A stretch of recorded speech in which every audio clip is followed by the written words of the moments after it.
Bueno, y así vamos como hundiendo fronteras y tenemos la alegría enorme de estar conectados ahora con Jorge Alemán. Jorge, buenas tardes, gracias por atendernos, compañero. Hola, gracias a ustedes. A vos, es un honor inmenso hablar con vos. Estábamos hablando recién con gente de Colombia y queríamos hacerte una pregunta o que nos ayude a entender cómo es que estos personajes fascistas como Milei en Argentina o el candidato de la derecha en Colombia, sin mucho discurso, sin mucho argumento, de golpe tienen la posibilidad de gobernar. A ver, no recibo bien el sonido. He entendido que te has referido al líder ultraderechista de Colombia, ¿no? Sí, sí. Y bueno, es algo que vos venís trabajando, ¿no? Estos emergentes de ultraderecha con un discurso básico y que empiezan a posicionarse, y vos venís como desarmando que eso no es algo casual, sino que es parte de toda una trama mediática construida, ¿no? Sí, hace años que hay muchísimos dispositivos en el marco de lo que tenemos por costumbre llamar neoliberalismo, que trabajan para producir subjetividades que podríamos denominar flotantes, que no tienen ningún principio de ordenamiento, que suelen ser bastante incoherentes, que están referidas además a un estado de supervivencia. Y bueno, el receptáculo de todo esto es la ultraderecha, que se ha inventado para marcar la agenda. Es una agenda, y es una agenda internacional, que está hecha para condicionar los distintos gobiernos progresistas que surjan, e incluso a las propias derechas conservadoras clásicas. Jorge, bueno, Eugenio es el co-conductor del programa, no sé si tenés alguna pregunta, Eugenio.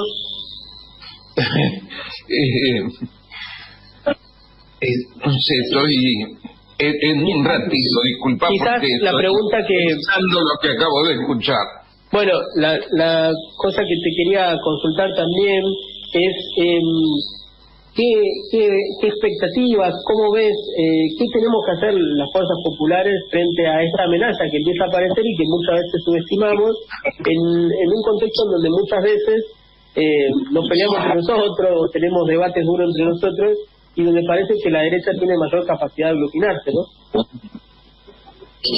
Sobre todo porque la derecha ha promovido con muchísima eficacia el odio a la política y ha hecho percibir, vamos a ver, desde que no existe más la salida del capitalismo, desde que no existe más la revolución, la derecha sabe muy bien que lo que vamos a proponer no es una ruptura con respecto al capitalismo, y por lo tanto se ha generado una suerte de increencia en la izquierda, o una increencia en los movimientos nacionales y populares, y la derecha vuelve muy rentable todo esto.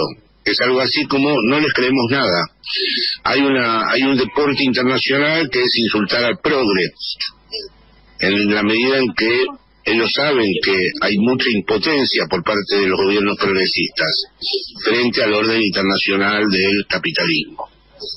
Y estas ultraderechas son como un plan B, es decir, si no funcionan las cosas que tienen que funcionar, aparecen ellos. Y aparece también y ponen en debate lo... ¿Sí? Jorge, te escucho.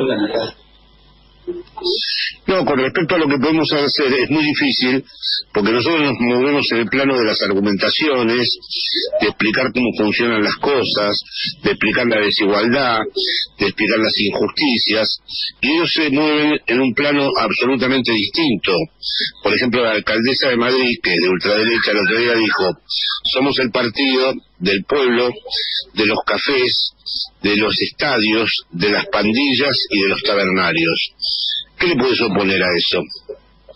¿Qué argumento, con qué argumento la izquierda? Es decir, estamos en un colapso en este momento, porque la izquierda no puede abandonar ni las militancias, ni los teóricos, ni los proyectos políticos pueden abandonar el campo crítico.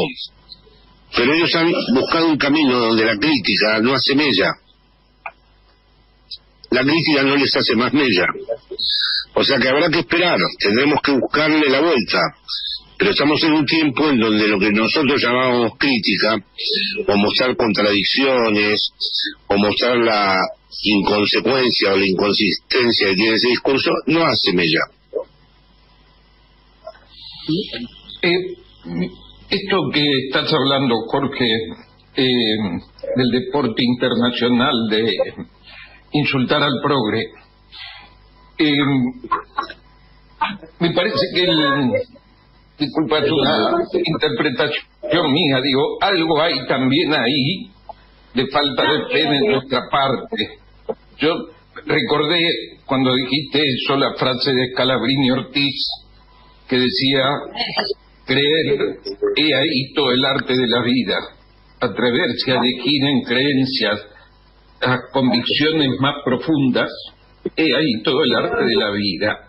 Lo decía en la década infame, un momento quizás tan oscuro como este que nos toca. Pero digo, no sé, la revolución, aunque es un término caro a nuestra tradición, no sé en qué, pero digo, hay mucho de falta de fe propia, me parece, de no creer que sea posible, quizá porque los avalan esa convicción.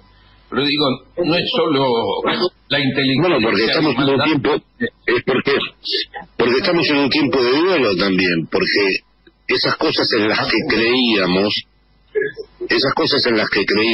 porque las creíamos, porque las veíamos con una gran capacidad de transformación, ahora es muy difícil creerlas.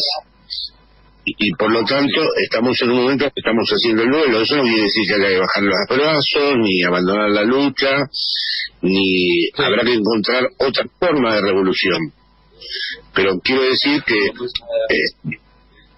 durante todo el siglo XX había vigente la idea de que se podían transformar las relaciones sociales y distribuir de manera más justa la riqueza, y que había un sujeto histórico capaz de hacer eso. En este momento esto no aparece en nuestro horizonte. Es decir, lo que tenemos es más bien la posibilidad de organizar como muchos partidos o estructuras que traten de frenar, de constituir como una especie de freno de mano de los efectos nefastos del neoliberalismo. Qué buena imagen. Y eso ya sería mucho. Sí. Había una pregunta de un oyente sobre el peronismo. No sé si la tenés ahí, Eugenio. ¿La podés hacer? Quería leértela, Jorge, justo a partir de esto que decís. Nato de Moreno te pregunta: ¿qué es lo que pensás de las nuevas generaciones del peronismo, de aquel peronismo que conserva la identidad popular, nacional, de justicia social? ¿Quedará subsumido a la democracia como un neoliberalismo de buenos modales? ¿O crees que esa identidad se conservará? Pero eso no depende de una creencia. Eso es una praxis, eso es una práctica. Eso de creer que hay una identidad, ¿eso quién lo decide? O eso se construye popularmente o no existe. Además, esta pregunta es un poco tramposa porque le opone esa identidad peronista a la democracia. Y yo creo que hoy por hoy a nosotros nos sigue interesando la democracia y en todo caso volver a la democracia más justa, radicalizar la democracia, volver a la democracia más igualitaria. Pero ahora la identidad no decía democracia, sino socialdemocracia. Bueno, el esencialismo, a mí me parece que es el típico esencialismo de Moreno, que cree que hay una doctrina intacta que atraviesa el tiempo y que se llama el peronismo, y que esa doctrina intacta está en la cabeza de él. Es decir, el asunto es cómo se construye. Un proyecto transformador no existe si no se construye la mayoría que lo sostenga. Sí, es cierto. Como fue el peronismo. Claro. De paso, déjame decirte otra cosa. El peronismo se refería a un sujeto histórico que era Perón, mientras al mismo tiempo constituía un sujeto histórico que digamos se comunicaba con Perón de alguna forma, en la plaza o de distinta forma. Quiero decir, me parece que tuvimos siempre como un sujeto histórico, una persona grandiosa que encubrió al otro sujeto histórico como subordinado. Pero Perón se fue y, digamos, este otro sujeto que no logra reconstituirse de todo está todavía. No sé si es... Sí, pero han cambiado mucho las condiciones, ¿no? No, el capitalismo, en la época de Perón era el capitalismo industrial, y el sujeto histórico era la clase trabajadora, y la relación era entre Perón y la clase trabajadora. Hoy en día no hay lugar ni para líderes como los que encarnó en su día Perón y Evita, ni hay ya una clase trabajadora industrial de esas mismas características, porque si no, no entendemos todas las transformaciones que se han producido. Qué bueno. La verdad, Y no sería fácil, tendríamos que volver a aquella época y listo. Jorge, con vos hablamos durante la pandemia y estaba ahí como una utopía el que volvieras a este café, a tomarte un café. ¿Pudiste tomarte ese café? ¿Fue algo posible? ¿Cómo? Habíamos hablado en la pandemia con vos y no habías podido volver a Buenos Aires, y una de las cosas que te planteabas era volver a tomar un café, creo, cerca de Avenida de Mayo. Sí, ya volví 2 veces. Ya volví 2 veces. Qué bueno. Bueno, Jorge, te agradecemos enormemente la comunicación. Ya estuve. Yo se las agradezco a ustedes.